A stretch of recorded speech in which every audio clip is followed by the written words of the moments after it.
Hi guys, and welcome back to my channel. As you guys know, I am Blogger A. I know it's been a minute I posted, and I'm sorry for that. If you guys recall in the video before this, which was my budget video, the budgeting tips video, I informed you guys that the background I had in that video was going to be the last time you'd see that, because I was relocating to a new place, which I am currently in. I'm in my new apartment and I'm still working towards getting settled in and making myself more at home. So, but I decided I needed to post because someone texted me. I was like, wow, it's been a minute you posted. How about you post? We miss you. So I'm like, I might just go ahead and post today. So my video today is gonna be about my IPPE rotation and just give you guys tips on how to be better and how to prepare yourself for your IPPE rotation. So if you're unaware, or if you're like a new pharmacy student, or you have no idea, so IPPE rotations is like an introductory rotation for pharmacy. So basically you get to do this when you're done with your first year, but this depends with your school. It depends if it's a 4-year program or a 3-year program. The 4-year program, like my school, we finish your first year, school year. Once you're done with your first school year, then you get the opportunity to take your IPP rotation community, which is the first one. You take that either during the summer or during the school year, which is going to be your P2 year, semester 1, which is when you have to take that. But this depends. Not every school accommodates that. Not every school gives you the chance to choose when to take your IPPE. So I did that my first year, but now I'm currently I just completed my 7th year of pharmacy school, so I'm in my IPPE pharmacy and healthcare system. So this is basically an hospital rotation. So you're situated in a hospital. But guys, let me just let you guys know, although it's an hospital rotation, it is not a clinical rotation. So you shouldn't be expecting to round with doctors or walk up a patient. This is just an introductory course. The introductory course to pharmacy in general. So tip number 1 is, guys, make sure you review. I'm sure you've heard this times without number. Review your medications. Review different disease states and the medications used for that. Let me give you guys an overview of a normal day for me when I go for my rotation. And I did mornings, and I was also switched later on after 3 weeks to night, because my IPP rotation hospital is for 6 weeks, and some school makes it 4 weeks. You just do it for 4 weeks, which is a month. But my school decided they wanted us to learn more, so our IPP rotation is for 6 weeks. So when I get into the pharmacy in the morning, I have someone I always have to report to. I go to her in the morning and inform her that I am here, so do you have anything for me to do? And she directs me. Usually in the morning on Mondays, there are orders that's been placed from Friday, which comes in on Monday. So when the order comes in, I go ahead and offload the totes and scan the medication, upload them into the database, and also place the medications in your designated locations. When I'm done with that, I help with prepackaging of medications and just with labeling and different things. Basically, you're doing technician work, right, in the pharmacies. But you might get bored, but you just have to understand that this is what the rotation is about. It's not about you going on rounds and working on patients, right? So yeah. But there's a way to make your experience better. 1, be polite to everyone. 2, be humble. Like, ask questions and also ask for opportunities to learn. Make it known to the people around you that you want to learn, and if there's any area you want to focus on. Oh my God, that's scary. It's about to rain. Anyways, so like I was saying, if there's any area in pharmacy that you want to focus on or you're interested in, make it known to your preceptor or the pharmacist around, because your preceptor might not be always on duty when you're there. So you want to also be friendly with everybody. Make it known that you're really interested in pharmacy, and this is what you want to pursue. You know what you're doing. Make that known. You don't have to voice it, you don't have to shout, but just make it known by your actions and the way you relate, and be confident in yourself as well.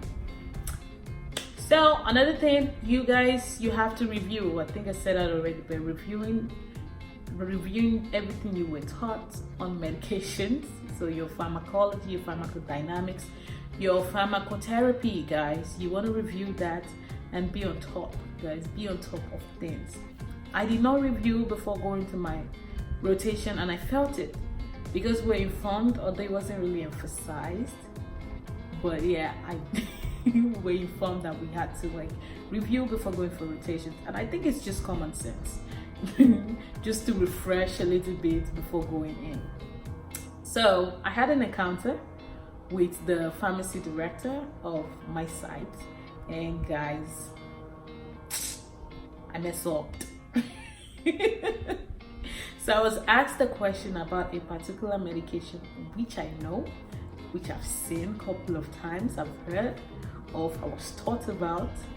I was taught the medication, but guys, when I was asked the question, when I was offloading a tote, the pharmacy director randomly just saw me and was like, "Hi Gloria, so the medication in your hand, what's that medication is for?" Guys, I froze, I blanked out, and instead of me to just say I can't remember or I don't know, I opened my mind and I said rubbish. I said it was an antidote, guys. And if I tell you the name of the medication, you just laugh at me because the medication is not an antidote. The medication is apixaban, so Eliquis. It's an anticoagulant. At that point, I froze, I blanked out, so I just voiced out total rubbish. But he was so nice about it. He was laughing. He was like, "Are you sure?" Then he told me, "Oh, it's an anticoagulant." I was like, "Oh yeah, I remember it's an anticoagulant." Then he went further with his questions, saying, "Oh, what is the medication? How does the medication work?" So he was asking me of the mechanism of action. Guys, I should have just kept quiet, Then I said, but because I knew that I know the medication, I thought maybe if I kept on, juggling my head, I'll figure it out. So I told the man that the medication worked on the factor 10A. Guys, wrong. Works on factor 2A. So things it just started going downhill from there. So moral of the story, if you don't know or you can't remember, I'll tell the person, can I get back to you on the answer, because I really don't know. So learn from my mistake, but it was nice about it, and he told me, you know what, how about you do this? He actually gave me an advice. He said, how about you do this? Anytime you're offloading a tote, if you see a medication that you're familiar with or that you're not familiar with, make sure you write it down. Write at least 5 medications each week, and go back home, review the medication, write the indications and also the mechanism of action and the major side effects, guys. Not your vomiting, headache, diarrhea, because those are common side effects you see with any medication. So you want to write the specific ones, the major ones, and review it every week, and you would definitely improve in your medication literacy, which you said to me. So I was like, yeah, that's not a bad idea. So that's something I did. I've improved my my learning horizon and my learning pool for medication. So now, but I'm still learning and I'm still improving, and I still want to improve myself. So guys, just an advice for you: when you get to your rotation, as I said, you'll be doing technician work, but take the opportunity to learn. Like, write down medications, 5 medications each week, to learn their mechanism of action, side effects, and indications. If you want to do 5 medications each day, that's totally fine. You can do that. That would also help you. That would even help you more. So yeah, I was told to do that, and I did that, and I'm so grateful you said that. Something else, guys, you want to make sure you review your antibiotics. So when in my school, when we were taught microbiology, we all were complaining at how much information microbiome was and how little over time we had to learn things, to learn everything. But guys, going into my pharmacy rotation and my hospital rotation, I can tell you guys that microbiology is really important, because there is no day I go to the hospital and I don't hear a cold about sepsis. So sepsis is really common, and you need to know your antibiotics. And I realized in the hospital I'm in, they use Zosyn a lot and Unison. So your piperacillin and tazobactam, they use that a lot, and your ampicillin and amoxicillin and sulbactam. So medications like that, you want to know them. Vancomycin and how it's dosed, you want to know things like that. So go and refresh your memory, relearn if you never relearn things all over again, so you can improve on yourself on the daily.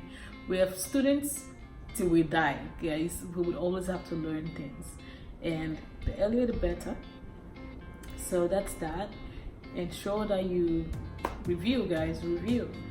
I can't overemphasize that. Make sure you review, and like I said, make it known to your preceptor if there's an area you want to shadow. So my preceptor was really gracious that after my first week, she asked us to write a reflection on our first week, and in that reflection we were asked questions on what we hope to achieve at the end of the rotation, and that really helped me focus and helped me build myself around my rotation, because I told my preceptor I wanted to shadow an emergency pharmacist, and I also want to go into the OR. So things like that. Some of your preceptor would not grant you such wish, but I was lucky enough to get that. I also got to counsel and detox patients and everything like that. So it was fun for me. I enjoyed it. I enjoyed my sites, and I'm glad this was my first experience at hospital pharmacy. So guys, let me know what your experience is in the comment section. Give somebody a tip that you got from your site. And something else before I go, guys, make sure you're best behaved. Make sure you're friendly, and make sure you're humble. I don't know if I've said that already, but let me reiterate it again. Make sure you're humble. Make sure you're polite and punctual, guys. They are watching. Like, everybody's watching. You might think they're not watching you. They watch, guys, and they know things. Even the technicians, the way you relate with them would actually help you a lot. So just in case peradventure you want to get a job at that same site you got your IPPE rotation at, you want to make sure you build good relationship. Network with the pharmacist. Show them how interested you are. Let them know what you want to do, your future plans, and just ask them for different advice, which I did, and I'm glad I did, and I am still doing to improve myself, because I know I have to learn a lot. I also got a chance when I shadowed the emergency pharmacist. I was asked questions too about ACS medications, so your acute coronary syndrome medications. And guys, although I remembered some of those, I didn't remember the whole thing. So remember your acronyms, your MONAPs. Remember everything you used to like memorize this medication, because you would need them. So that's the few penny I have for you guys today. So I hope this helps a person or two. So in the comment section, like I said, if you have an advice for people going on IPPE rotations, please inform us in the comment section, and just hit a thumbs up if you like this video. If you have any questions, please let me know in the comment section about IPPE rotation or about pharmacy school in general. Let me know in the comment section. Until next time, I'll be back with so much fun, so much goodies, and so much information. I love you guys. Bye.